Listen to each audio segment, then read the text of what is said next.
Here this time bringing you a look at King Arthur Legion 9, a standalone expansion essentially to King Arthur A Knight's Tale, a dark fantasy TRPG, and I'm able to bring you this preview courtesy of the game's developer and publisher Neocore Games, but it's worth noting that right now Legion 9 here does not officially have a release date. It is slated for Q1 of this year, which is basically from now through the end of April. So theoretically, it shouldn't be much longer unless it gets hit with a delay. Now, my understanding is the reason they decided to make this one in particular a standalone title is because while it is set in the same universe, that is to say, a dark fantasy imagining of Arthurian legend and Avalon and whatnot, it doesn't actually connect to the first game at all. So with all of that said, this one in particular is obviously Roman themed, and we're going to be playing as one Gaius Julius Minto, a tribune of the undead Ninth Legion, who has just recently discovered Avalon. The Ninth Legion was instructed by their dead emperor to find a way out of Tartarus. However, instead of finding that way out, they found their way to Avalon.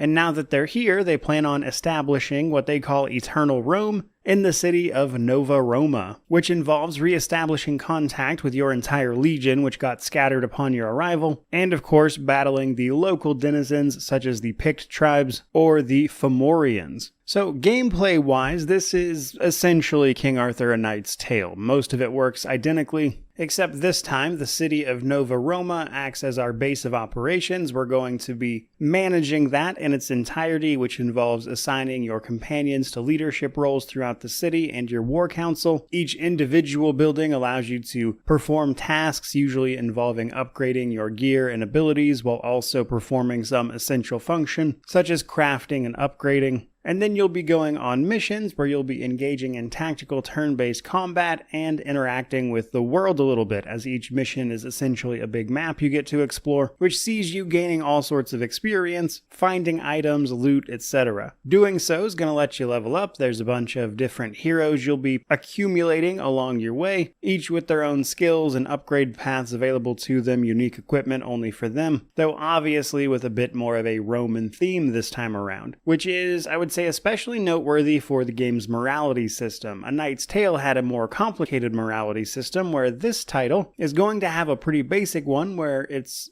essentially humanity or demonic. As you can see, our undead legion here isn't exactly entirely human, but you can decide how your tribune here rules, which involves making a bunch of decisions which influence the narrative in some way. Now, here in this preview, the big choice you make towards the end of it is what deity to dedicate your city of Nova Roma to, Orcus or Vesta. Now, unsurprisingly, with how similar everything else was to King Arthur, the combat here is pretty much identical despite the Roman theme, of course. You're going to have action points dedicated to regular action points and then movement action points. You can move and attack as necessary based on how you've been upgrading your characters. You'll get a bunch of skill assignments, which determines what they're able to do, and theoretically you want to use those as effectively as possible, buffing yourself, debuffing enemies. Positioning is important because you can be backstabbed in this game. And the armor mechanic makes its return. Basically, the